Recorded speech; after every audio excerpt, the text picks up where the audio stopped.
हाय, आपके साथ मैं हूँ Surabhi Sharma. India TV YouTube channel subscribe करिए, बेल आइकन दबाएं। और बलूचिस्तान के साथ इस वक्त अफगानिस्तान के हालात भी बहुत तेजी से बदल गए हैं।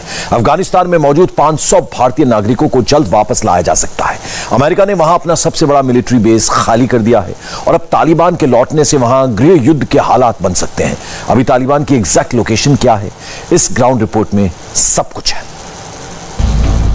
बगराम एयरबेस जून 2021 और ये हैं आज सुबह की तस्वीरें। कल तक जहां एयरबेस पर लगातार F-16, F-18, ग्लोब मास्टर और ड्रोन की लगातार फ्लाइट चल रही थी, अचानक अफगानिस्तान की आंख खोले तो पाया कि बगराम एयरबेस सूना पड़ा हुआ है। 20 साल बाद अमेरिका ने अफगानिस्तान में अपना सबसे बड़ा अड्डा सरेंडर कर दिया है। जो मिलिट्री बेस तालिबान के खिलाफ ऑपरेशन का हेडक्वार्टर रहा, वहां अब तालिबान लौट रहा है। अफगानिस्तान के 421 जिलों में उसका 1/3 इलाके पर पहले ही कब्जा हो चुका है। बगराम एयरबेस, जो अफगानिस्तान में सबसे सीक्रेट, सबसे पावरफुल, सबसे ज्यादा मिलिट्री ऑपरेशन को अंजाम देने वाला मिलिट्री अड्डा है, वो पूरी तरह से खाली हो गया है। अमेरिका ने रातों रात अपना सामान समेट कर यह एयरबेस खाली कर दिया है। अमेरिका का यह एग्जिट पूरी तरह गुप्त रखा गया, ऐसा सीक्रेट कि अफगानिस्तान के लोकल कमांडर को भी 2 घंटे बाद पता चला कि अमेरिकी बगराम खाली कर चुके हैं। After we received some rumor that जब हमारे पास कुछ खबरें आई कि अमेरिकी सेना बगराम से जा चुकी है, तो हमने इंटेलिजेंस से पता किया कि क्या ये सच है, और फिर सुबह 7 बजे ये बात पुख्ता हुई कि वो बगराम वाकई छोड़कर जा चुके हैं। It was confirmed that they are already left the background. Bagram airfield वो जगह है जहां 2001 के बाद अमेरिका के तीनों राष्ट्रपति यानी George W Bush, Barack Obama और डोनाल्ड ट्रंप आ चुके हैं। ये सभी दौरे बहुत ही सीक्रेट रहे और दुनिया को इसके बारे में तब पता चला जब ये राष्ट्रपति अफगानिस्तान से अमेरिका के लिए रवाना हो जाते थे। डोनाल्ड ट्रंप 29 नवंबर 2019 को यहां आए थे और तब उन्होंने बताया था कि अमेरिका अफगानिस्तान छोड़ने के लिए तैयार है। After nearly 20 years, करीब 20 साल बाद अमेरिकी सेना ने बगराम को छोड़ दिया है।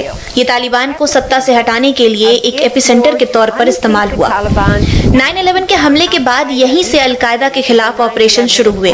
बगराम से अमेरिका का जाना बहुत ही बड़ी घटना है, क्योंकि ये अब एक तरह से उस बात का अंत है जिसे जो बाइडेन ने अमेरिकाज़ फॉरएवर वॉर कहा था। देखिए, हम इस युद्ध में 20 सालों से हैं, 20 साल।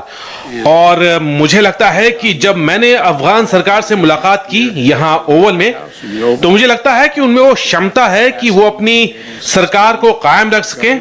मुझे लगता है कि आगे अभी और समझौते भी होंगे।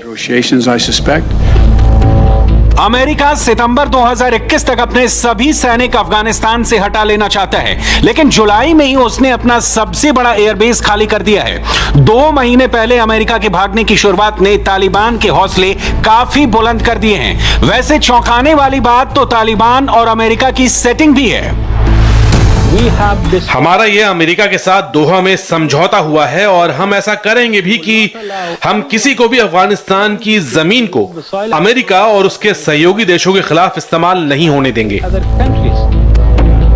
बगराम एयरबेस राजधानी काबुल के उत्तर में करीब 45 किलोमीटर दूर एक ऐसा मिलिट्री बेस है जो तालिबान और अलकायदा के खिलाफ ऑपरेशंस का एपी सेंटर रहा है।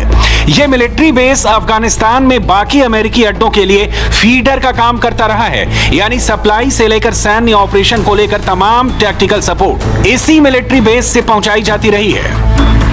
of the NATO allies, there were 7,000 still remaining. ज्यादातर नाटो के जो सहयोगी देश हैं, उनके करीब 7,000 सैनिक वो अफगानिस्तान छोड़ चुके हैं और आखिरी करीब 3,500 अमेरिकी सैनिक हैं, वो भी जा चुके हैं। अभी साफ नहीं है कि अफगानिस्तान में और कितने अमेरिकी सैनिक बचे हैं। But the war has effectively come to an end.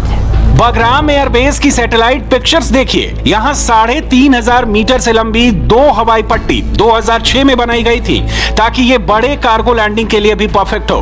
हवाई पट्टी के दोनों तरफ अमेरिकी एयरफोर्स देखिए, एक तरफ चिनूक हेलीकॉप्टर है, C-130J हरक्यूलिस विमान है, तो दूसरी तरफ F-15 और F-16 की पूरी एस्क्वाड्रन है। अपाचे हेलीकॉप्टर भी खड़े हैं। इस मिलिट्री बेस के चारों तरफ बड़ी बड़ी कंक्रीट की ऊंची दीवारें बनाई गई हैं ताकि तालिबान किसी तरह का अटैक नहीं कर पाए। ये अब भी एक किले की तरह है। चारों तरफ वॉच टावर है जहां अब अफगानिस्तान की सेना तैनात हो रही है।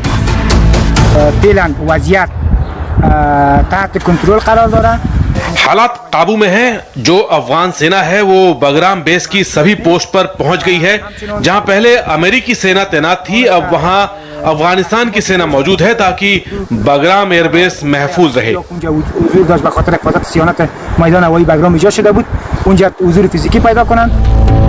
बगराम एयरबेस अब पूरी तरह से वीरान हो चुका है। एक छोटे से शहर के बराबर इस अड्डे पर ओल्ड बगराम शॉर्ट्स, जिसमें चहल पहल है, 50 बेड के अस्पताल से लेकर सिनेमा और स्विमिंग पूल सब कुछ था।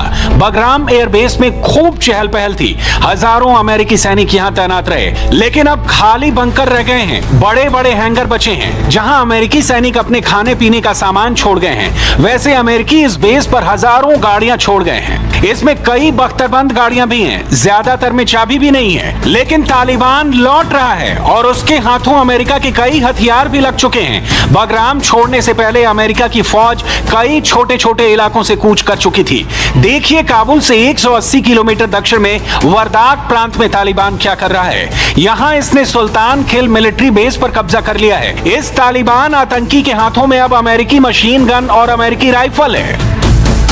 एक अफगान होने के नाते हम ऐसा कभी नहीं करेंगे कि लोगों को मारें या उन्हें अगवा करें, और जो चोर हैं, जो भ्रष्ट हैं, उनके साथ तो हम कभी काम नहीं करेंगे। जाहिर है अमेरिका का अफगानिस्तान से इस तरह भागना अब यहां तालिबान को और मजबूत करेगा। यही हथियार लेकर ये अफगान सेना पर हमला करेंगे और जल्द ही इनका निशाना बगराम मिलिट्री बेस के साथ काबुल भी होगा। ये वो आतंकी हैं जो इससे पहले जेल में बंद थे, लेकिन तालिबान ने जैसे जैसे इलाकों पर कब्जा शुरू किया वो अपने साथी आतंकियों को छुड़ाते गए। बगराम एयरबेस पर एक जेल भी है जिसमें करीब 5000 कैदी बंद हैं। इनमें ज्यादातर तालिबान के आतंकी हैं। जाहिर है तालिबान का अगला टारगेट अब वो जेल भी होगी और सबसे पहले वो अपने साथियों को छुड़ाएंगे। We will destroy them. We are going to destroy. हम उन्हें तबाह कर देंगे। हम अफगानिस्तान की खातिर ऐसा करेंगे। वो लोग यहाँ आए, बहुत बुरे हालात कर दिए। हमारे लोगों को आजादी नहीं थी। यहाँ के स्कूल और यहाँ के अस्पताल उन्होंने सब बर्बाद कर दिया। For our country, for our schools, for our hospitals, everything they destroyed. Afghanistan की सेना ने अब तक तालिबान का बहादुरी से सामना किया है। हजारों जानें गई हैं, लेकिन उनके ऑपरेशंस में अमेरिकी वायुसेना की मदद का बड़ा रोल रहा है। यह अफगानिस्तान का फैजाबाद शहर है और यहाँ आसपास के कई जिलों में जब अफगान सेना का तालिबान से मुकाबला हुआ तो सैकड़ों सैनिकों ने ताजिकिस्तान में घुसकर जान बचाई, क्योंकि तालिबान ने उन्हें 3 जगहों से घेर लिया था। आज पिछले कुछ घंटों में हमारी जो स्पेशल फोर्स है, जो कमांडो हैं, वो बदख्शां आए हैं और हम जल्द ही ऑपरेशन शुरू करेंगे ताकि वापस अपने इलाकों पर कब्जा कर सकें। मजबूत इरादों को अच्छे हथियार और बाकी सपोर्ट की भी जरूरत होती है और इस वक्त अफगान सेना जूझती हुई नजर आ रही है। लेकिन सवाल है कि क्या अमेरिका वाकई इस तरह घुटनों के बल पड़ी अफगान सेना को छोड़कर बाहर निकल आएगा?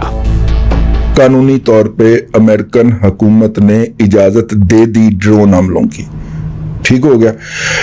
अब ड्रोन हमले और उन्होंने उसके अंदर जो लफ्ज इस्तेमाल किया है वो इर्रिस्पेक्टिव ऑफ जियोग्राफिकल टेरेन, ठीक है। इसका मतलब यह है कि ये हमले पाकिस्तान के अंदर भी हो सकते हैं, इसलिए वो जल्दी भाग रहे हैं। आप इस बात को नोट कीजिएगा, वो 9/11 से पहले भाग रहे हैं। 9/11 से पहले उन्होंने वहां पे ड्रोन हमलों की रौनक लगानी है, उन्होंने खून रेजी शुरू करनी है ड्रोन हमलों के साथ। ये तालिबान जो निकल के सामने आ रहे हैं और मुख्तलिफ जगहों के ऊपर कब्जे कर रहे हैं, ये बेसिकली अपने आप को एक्सपोज कर रहे हैं ड्रोन के लिए। पूरी मैपिंग इस वक्त हो रही है। कुल मिलाकर तालिबान का आना अफगानिस्तान के लिए नरक लेकर आएगा। वैसे भी ये मुल्क पिछले 4 दशकों से जंग देख रहा है और आने वाला वक्त भी जंग लेकर आ रहा है। अफगानिस्तान में शांति लौटती हुई नजर नहीं आ रही है क्योंकि तालिबान लौट रहा है। हाय, आई एम सुरभि शर्मा। खबरों से अपडेट रहने के लिए India TV YouTube channel subscribe करिए, साथ में बेल आइकन जरूर दबाएं। जुड़े रहें इंडिया टीवी के साथ।